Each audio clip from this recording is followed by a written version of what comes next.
नमस्कार, Lalitpur live TV में आप सभी का एक बार फिर से बहुत बहुत स्वागत है। आइए डालते एक नजर ललितपुर जिले की कुछ प्रमुख और खास खबरों पर ललितपुर लाइव टीवी के फटाफट बुलेटिन में। तब तक आप बने रहिए ललितपुर लाइव टीवी के साथ। आइए अब शुरुआत करते हैं ललितपुर जिले की सबसे बड़ी खबर से।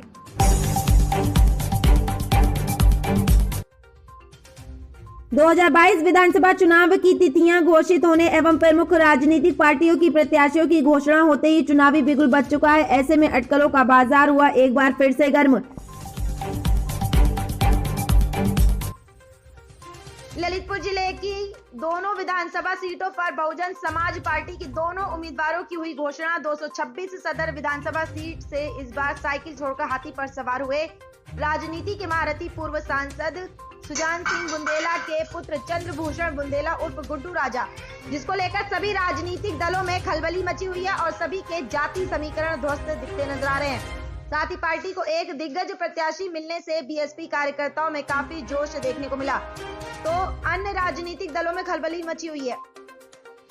वहीं जिले की दूसरी विधानसभा सीट मेहरौनी सीट से पूर्व नगर पालिका अध्यक्ष एवं समाज सेवी रमेश खटीक की पत्नी किरण खटीक को बसपा प्रत्याशी बनाया गया है। दोनों महारथियों की टिकट बीएसपी से फाइनल होने से अन्य पार्टियों के समीकरण बिगड़े चल रहे हैं। तो वहीं भूमाफिया प्रकरण में रमेश खटीक अभी हैं जेल में और जेल जाने से पूर्व भी उन्होंने स्पष्ट शब्दों में कहा था कि वह जेल में रहकर भी चुनाव लड़ेंगे और समय आने पर इसका करारा जवाब भी देंगे। महिरवार साहब, मैं निवेदन करूंगा कि आप बाबा साहब के चित्र पर पुष्प अर्पित करें। साथ में हमारे आदरणीय श्री रमेश खटीक, आदरणीय श्री लीलाधर दुबे और कुल्लू महाराज जी, हमारे मुख्य सेक्टर प्रभारी आदरणीय श्री बीके गौतम जी, आदरणीय श्री रविकांत मौर्य जी, सेक्टर प्रभारी आदरणीय श्री रघुनाथ कलेसरा जी, आदरणीय श्री हमारे अतिथि के तौर पे हमारे झांसी सदर से संभावित प्रत्याशी सम्माननीय श्री कैलाश साहू जी, हमारे बीच में गरोठा से श्री वीर सिंह गुर्जर जी, हमारे बबीना से प्रत्याशी श्री दशरथ सिंह राजपूत नन्ना जी, हमारे साथ चित्रकूट एवं झांसी मंडल के मंडल कोऑर्डिनेटर सेक्टर प्रभारी लाला राम जी हैं। मैं उनसे बात करना चाहता हूं कि किन किन प्रत्याशियों को उन्होंने कौन कौन सी विधानसभा सीट से प्रत्याशी घोषित किया है, बताएं। आज बहुजन समाज पार्टी की एक आवश्यक कार्यकर्ता बैठक हुई, जिस बैठक में आदरणीय बहन कुमारी मायावती जी के हमें कुछ दिशा निर्देश मिले थे। उन दिशा निर्देशों को आज कार्यकर्ता बैठक में बताया गया, जिसमें आगामी 2022 में जो पूरे प्रदेश में विधानसभा के आम चुनाव होने जा रहे हैं, उन चुनाव में जनपद ललितपुर की दोनों विधानसभा सीटों से आदरणीय बहन जी ने कैंडिडेट सेलेक्ट किए हैं। उनके संदेश को लेकर आज हम आए हैं।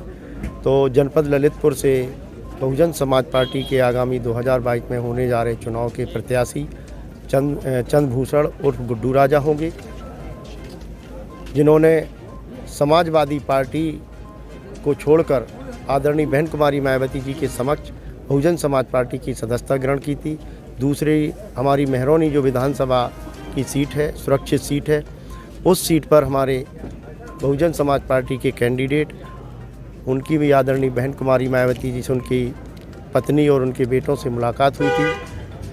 तो मेहरौनी विधानसभा से आदरणीय बहन जी ने किरण रमेश खटीक को बहुजन समाज पार्टी का प्रत्याशी बनाया है और हमें उम्मीद है कि ये दोनों सीटें बहुजन समाज पार्टी के खाते में जाएंगे। दोनों प्रत्याशी भारी बहुमत से जीतकर बहुजन समाज पार्टी का इस जिले में मान और सम्मान बढ़ाएंगे, बहन कुमारी मायावती जी के हाथ मजबूत करेंगे और पूर्ण बहुमत की सरकार बनाने में इस दोनों विधानसभाओं की महत्वपूर्ण में जो 2022 का चुनाव होने वाला है, लोग कहते हैं बहुजन समाज पार्टी कमज़ोर है।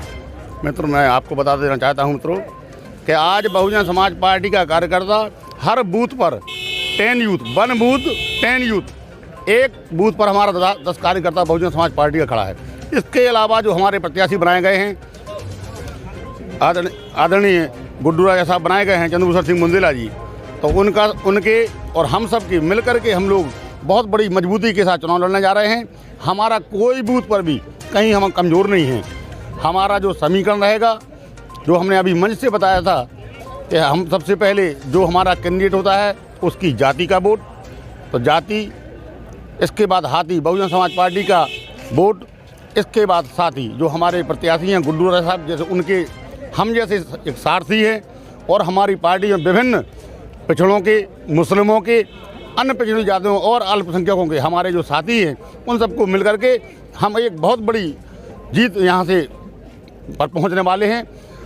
अभी बहुजन समाज पार्टी के मुख्य सेक्टर प्रभारी बुंदेलखंड आदरणीय लाला मेहरवार जी ने 226 ललितपुर विधानसभा से श्री चंद्रभूषण सिंह बुंदेला उर्फ गुड्डू राजा इनको प्रत्याशी बनाया और 227 महरौनी सुरक्षित विधानसभा से श्री किरण रमेश खटीक को प्रत्याशी घोषित किया।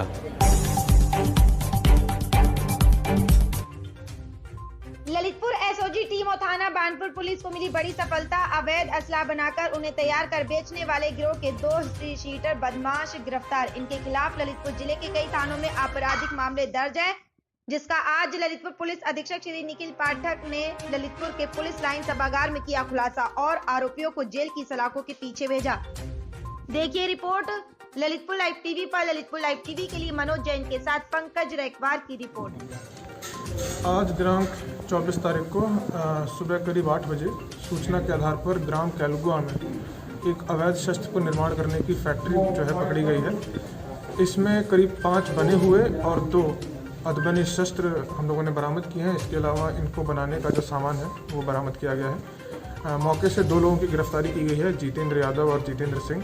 दोनों ही बानपुर थाने के टॉप 10 अपराधी हैं और इन सब पे 15-15 मुकदमे लगभग दर्ज हैं। और इनमें से जितेंद्र यादव थाने का हिस्ट्री शीटर भी है। इनकी गिरफ्तारी की गई है और इसमें अग्रिम विधिक कार्रवाई की जा रही है। ये जनपद में जो आगामी चुनाव चल रहे हैं और उसमें जो आचार संहिता लगी हुई है उस दौरान की एक बहुत बड़ी उपलब्धि है इस तरह की शस्त्र फैक्ट्री का निर्माण होना और इस तरह के 2 शातिर टॉप 10 बदमाशों को पकड़ना। इसके लिए जो टीम थाना बानपुर की टीम और एसओजी की टीम जिनके द्वारा ये काम किया गया है उनको आवश्यक अमाउंट से जो है उनको पुरस्कृत किया जाएगा। इस वक्त की बड़ी खबर ललितपुर जिले से सामने आ रही है, जहां समाजवादी पार्टी द्वारा पार्टी हाईकमान ने मात्र चंद दिनों में ही पार्टी का जिलाध्यक्ष बदलकर एक बार फिर से ज्योति सिंह लोधी पर भरोसा जताते हुए ललितपुर जिले का समाजवादी पार्टी जिलाध्यक्ष बनाया गया। वर्तमान में अगले माह होने वाली 2022 विधानसभा चुनाव को देखते हुए कल शहर के स्टेशन रोड स्थित समाजवादी पार्टी कार्यालय पर नवनियुक्त जिलाध्यक्ष श्रीमती ज्योति सिंह लोधी पार्टी के सभी पदाधिकारियों एवं कार्यकर्ताओं के साथ करेंगी एक महत्वपूर्ण बैठक। इस बैठक में साथ ही प्रेस वार्ता होगी। ललितपुर लाइव टीवी के लिए मनोज जैन के साथ पंकज रैकवार की रिपोर्ट। ललितपुर जिले के पुलिस लाइन स्थित सभागार कक्ष में पुलिस अधीक्षक श्री निखिल पाठक की अध्यक्षता में एक गोष्ठी का आयोजन किया गया, जिसमें आगामी विधानसभा चुनाव नामांकन प्रक्रिया हेतु ड्यूटी पर लगे समस्त अधिकारी कर्मचारी गणों की ब्रीफ किया गया तथा आवश्यक दिशा निर्देश दिए गए। ललितपुर लाइव टीवी के लिए मनोज जैन के साथ पंकज रैकवार की रिपोर्ट। ललितपुर जिले के थाना बार के अंतर्गत ग्राम खैरी डांग निवासी एक महिला ने गांव के ही दग्गी राजा पुत्र सोबरन सिंह द्वारा उसके साथ जबरदस्ती करने का आरोप लगाया। पीड़ित महिला ने बताया कि उसका पति रात में खेत पर अपनी फसल रखने के लिए खेत गया हुआ था, तभी उसे अकेला पाकर दग्गी राजा उसके घर में घुस गया और उसके साथ जबरदस्ती की। इसकी शिकायत पीड़ित महिला ने अपने पति के साथ थाना बार पहुंचकर किया और आरोपी के खिलाफ कार्रवाई की मांग की है। ललितपुर लाइव टीवी के लिए ब्लॉक बार से जितेंद्र यादव की रिपोर्ट। मेरे साथ खाना खा रहे थे, लेटे के बाद फिर दग्गी राजा आए तो मेरे घर में घुस गए, मेरे साथ गलत काम किया। फिर मैं चिल्लाई तो मेरी सासू माँ आ गई। फिर पास वाले खेत की रखवाली के लिए मेरे पति गए थे तो वो आ गए। फिर इसके बाद गांव वाले जो आए तो पूरा जाए तो उनने साका खोल के बाहर निकाल दिया, भगा दिया उसको। तो बोला कि रिपोर्ट करेंगे तो रह नहीं सकेंगे।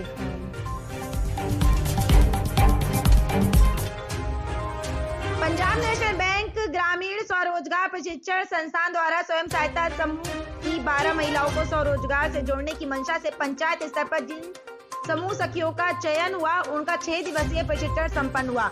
प्रशिक्षण उपरांत 20 सखियों को श्रीमती निधि शुक्ला DMM एवं निदेशक RCT मनोज कुमार द्वारा प्रमाण पत्र प्रदान किए गए।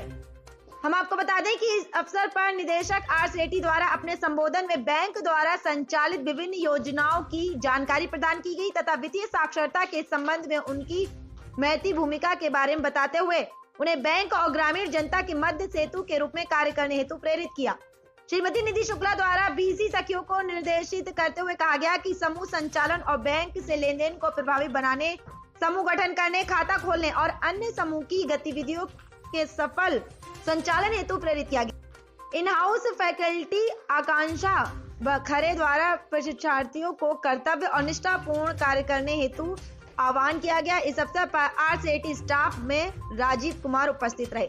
इस कार्यक्रम के अंत में निदेशक आर सेठी द्वारा प्रशिक्षार्थियों को शुभाशीष प्रदान किया गया।